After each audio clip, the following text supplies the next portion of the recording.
Hello friends, welcome back to our channel Keedocs. My self doctor Himanshu Kumar. मैं doctor Rana चंचल। आज हम इस वीडियो में बेसिकली बच्चों की टीथिंग प्रोसेस के बारे में बताने वाले हैं और ये वीडियो जो होगी इसके बेसिकली दो पार्ट्स होंगे। आज इस वीडियो में हम लोग ये बताएंगे कि बच्चों के दांत कैसे निकलते हैं और कब निकलना शुरू होते हैं, प्लस उससे रिलेटेड क्या क्या प्रॉब्लम्स हैं। और जो नेक्स्ट वीडियो होगी, जो पार्ट 2 होगा, उसमें हम लोग उनके साइंस सिम्टम्स के बारे में बताएंगे और उनको कैसे ठीक करना है, उनकी क्या क्या रेमेडीज़ होती हैं वो आपको बताएंगे। तो चलिए आज का वीडियो शुरू करते हैं फिर। तो सबसे पहले तो हम आप लोगों को बताते हैं कि बच्चों में जो दांत होते हैं दो तरह के होते हैं। एक तो प्राइमरी टीथ होते हैं जिनको हम बोलते हैं टेम्परेरी टीथ या फिर दूध के दांत जो होते हैं, और दूसरे होते हैं परमानेंट टीथ जो कि प्राइमरी टीथ के झड़ जाने के बाद हमारे फाइनली दांत आते हैं, वो परमानेंट टीथ होते हैं।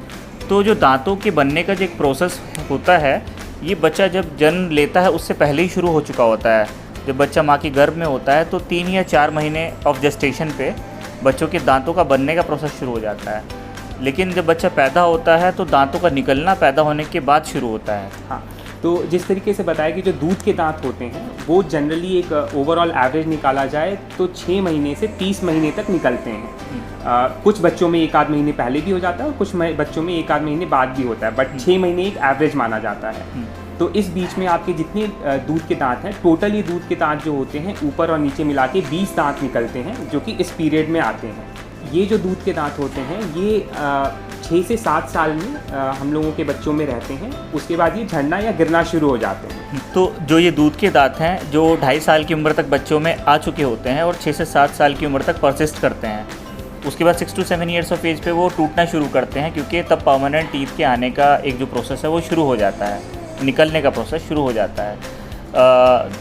दूध के दांत झड़ते हैं और फाइनली लगभग 12 साल की उम्र तक हमारे जितने भी मिल्क टीथ या टेम्परेरी टीथ होते हैं वो झड़ चुके होते हैं, और जो परमानेंट टीथ होते हैं वो 12 से 14 साल की उम्र तक आ चुके होते हैं। इसमें वही है कि विजडम टीथ कई बार लोगों का जो आखिरी जो दांत होते हैं 32 दांत, जिनको बुद्धि दांत कहा जाता है, वो अडल्टहुड में भी कुछ लोगों का आता है। तो प्राइमरी डेंटिशन जो होता है वो 20 दांतों का होता है और जो परमानेंट डेंटिशन होता है वो 32 दांतों का होता है। तो यहाँ पे फिर जो अगली चीज़ हम बताएंगे वो ये है कि एक दांत के इरप्शन का यानी निकलने का जो प्रोसेस होता है या साइकिल होती है, ये अराउंड 10 to 14 डेज़ की होती है। सबसे पहले तो जो पहले 5 से 6 दिन जो इसमें सबसे ज़्यादा दर्द होता है बच्चे को, वो ये होता है कि मसूड़ों में स्वेलिंग दिखना शुरू हो जाती है इस साइकिल में। उसके जो अगले 1 आध दिन होते हैं यानी 7वां 8वें दिन पे जो हल्की सी एक लाइन दिखना शुरू हो जाती है, दांत की सफ़ेदी दिखती है, और फिर अगले 2-3 दिन में यानी अराउंड 10 से 14 दिन के अंदर ये दांत बाहर निकल के आ सकता है। ये ध्यान रखना है कि इस साइकिल में बच्चे को दर्द होगा और एक साइकिल में कोई ज़रूरी नहीं है कि सिंगल दांत निकले, एक से ज़्यादा दांत भी निकल जाते हैं, ज़्यादा दांत भी कई बार निकल जाते हैं। तो ये जो पूरा प्रोसेस डॉक्टर आना ने बताया कि 10 दिन का होता है, इसके बाद बच्चे का दांत निकल के आपको दिखना शुरू हो जाता है। सबसे पहले जो बच्चों में दांत आते हैं वो निचले हिस्से के 2 दांत आते हैं जिनको हम सेंट्रल इंसीजर बोलते हैं। ये 6 से 8 महीने पे आ जाते हैं। इसके बाद ऊपर के 2 दांत आते हैं। तो शुरुआत में बच्चों के 4 दांत दिखने शुरू हो जाते हैं। अच्छा, बच्चों में कब कौन कौन से दांत आने शुरू होते हैं, इसके लिए आपको डिटेल अगर जाननी है तो इस वीडियो को पॉज कर लीजिएगा और जो चार्ट हमने दिखाया है इसमें आप वीडियो पॉज करके देख सकते हैं। एक रफ़ आइडिया देने के लिए हम लोग पेरेंट्स को ये बोलते हैं कि अगर बच्चा 6 महीने से 10 महीने के बीच में बच्चे में जनरली 4 दांत दिखते हैं, वहीं 10 महीने से 12 से 14 महीने के बीच में बच्चे में 8 दांत दिखते हैं, 12 महीने से 16 महीने के बीच में बच्चे में 12 दांत, 16 महीने से 20 महीने के बीच में बच्चे में 16 दांत, और 20 से 30 महीने के बीच में जब तक कंप्लीट होता है तो टोटल 20 दांत आ चुके हो। तो इससे एक रफ आइडिया मिल जाएगा कि आपका बेबी का प्रोग्रेस कैसा हो रहा है। यहाँ तक तो नॉर्मल प्रोसेस की बात कर ली हिमांशु हम लोगों ने। यहाँ से अब कुछ जो अबनॉर्मलिटीज़ या कुछ डिविएशंस जो होते हैं उसकी बात करते हैं। एक चीज़ जिसके लिए अक्सर पेरेंट्स परेशान होते हैं कि बच्चों का दांत नहीं निकल पा रहा है, कई बार तो 6 महीने 8 महीने भी परेशान होने लगते हैं कि हमारे बच्चे का दांत अब तक नहीं आया।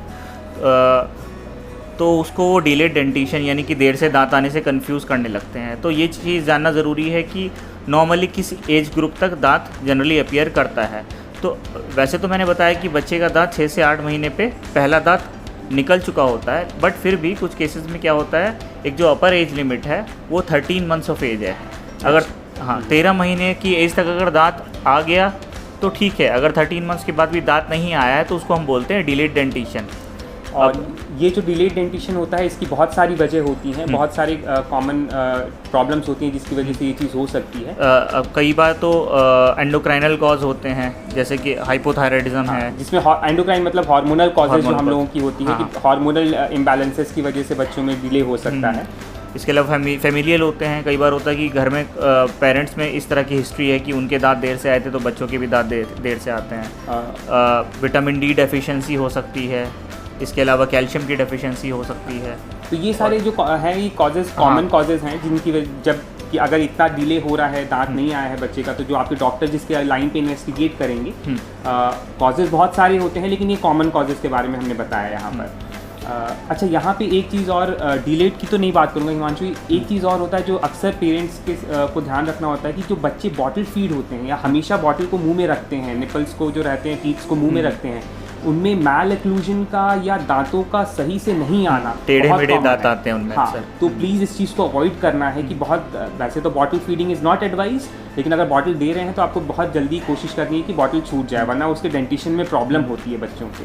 अच्छा, डिलेड डेंटिशन तो मैंने एक नॉर्मल चीज़ बता दी है। इसके अलावा क्या होता है, कभी कभी जब बच्चे पैदा होते हैं, जन्म के समय उनको एक दांत प्रेजेंट रहता है जिसको हम बोलते हैं नेटल टीथ। तो ये अक्सर कई बार लोग कहते हैं कि नॉर्मल है और उससे कोई परेशानी नहीं होती, बट फिर भी कभी कभी कुछ परेशानियों का सामना बच्चे को या मदर को करना पड़ सकता है। जैसे हिमांशु ने बताया, जो नेटल टीथ होते हैं, इसका बेसिक मतलब है कि जब बच्चा पैदा हुआ तो आपको एक छोटा सा हड्डी या दांत दिखेगा, और वो कई बार तो अच्छा फर्मली गम के साथ जुड़ा होता है, कई बार बहुत लूज होता है। तो एज सच उस दांत से कोई प्रॉब्लम नहीं है, लेकिन उसकी वजह से 2-3 कॉम्प्लिकेशंस होते हैं। पहली बात तो है कि फीडिंग में प्रॉब्लम होती है, बच्चे को दर्द हो सकता है। दूसरी जो प्रॉब्लम होती है वो ये होती है कि बच्चा जब मदर को फीड करता है तो ब्रेस्ट पे मदर को इंजरी होती है या अनईजी लगता है। तो ये एक प्रॉब्लम होती है। जो सबसे हम एज अ क्लिनिशियन सबसे ज़्यादा जो डरते हैं वो लूज जो नेटल टीथ होते हैं उससे डरते हैं, क्योंकि वो खुद से गिर के बच्चे की सांस की नली में जाके ऑब्स्ट्रक्शन करने का रिस्क रहता है। एस्पिरेशन का डर होता है। तो ऐसी कंडीशन में अगर बहुत ज़्यादा लूज बच्चे का टूथ है तो उसको आप एक्सट्रैक्ट करा सकते हैं, निकलवा सकते हैं। इसके अलावा एक होता है पोस्ट नेटल टूथ होता है, जो बच्चे जब पैदा हो जाते हैं फर्स्ट मंथ ऑफ लाइफ में कई बार अपीयर करते हैं, जिसको हम नियोनेटल टूथ भी कहते हैं। हाँ, नियोनेटल टूथ जो रहता है, तो वो भी कई बार तो कोई प्रॉब्लमेटिक नहीं होता, लेकिन अगर इसी तरह की सेम प्रॉब्लम्स उस दांत के साथ भी है तो हम उसको एक्सट्रैक्ट करा सकते हैं। क्योंकि जैसे बताया हम लोगों ने कि दांत का जो रूट होता है वो ऑलरेडी बन चुका होता है, इरप्शन में ही बाद में हम लोगों को दिखना शुरू होता है। इसके अलावा ये बताना चाहूँगा कि जो नेटल टीथ होता है ये सब प्रॉब्लम्स तो करता ही है, कभी कभी कुछ ये जन्मजात बाकी बीमारियाँ, कुछ अनुवांशिक जिनको हम बोलते हैं जेनेटिक डिसऑर्डर्स या सिंड्रोम्स, उनके साथ एसोसिएटेड मिल सकता है। तो कभी भी बच्चे में इस तरह की परेशानी आपको देख के लग रही है तो उनका एक डिटेल्ड इवैल्यूएशन करा लेना ज़रूरी है। ठीक है, तो मेरे ख्याल से ये वीडियो बहुत ज़्यादा लंबा नहीं करते हैं। हम लोग नेक्स्ट पार्ट जो आएगा उसमें हम लोग कैसे पहचाने कि बच्चे की दांत आना शुरू हो गए हैं और उनको कौन कौन सी दवा देके या कैसे आप घर में बच्चों को हेल्प कर सकते हैं इस प्रोसेस के थ्रू जाने में, उसके ऊपर हम लोग वीडियो बनाएंगे। बेसिकली टीथिंग में बच्चों को जो समस्याएं हो रही है उनका समाधान कैसे करना है, काफ़ी इंपॉर्टेंट वीडियो है, इसको भी आप प्लीज़ देख लीजिएगा। तो वो वीडियो को आने वाले कुछ समय में हम लोग अपलोड कर देंगे, तो वो भी आप प्लीज़ देख लीजिएगा। तो चलिए आज के लिए इतना ही। बाकी चैनल को सब्सक्राइब कर लीजिएगा, लाइक कीजिएगा, वीडियो शेयर कर लीजिएगा, और कोई डाउट होता है तो always you can ask in the comments. चलिए, नमस्कार।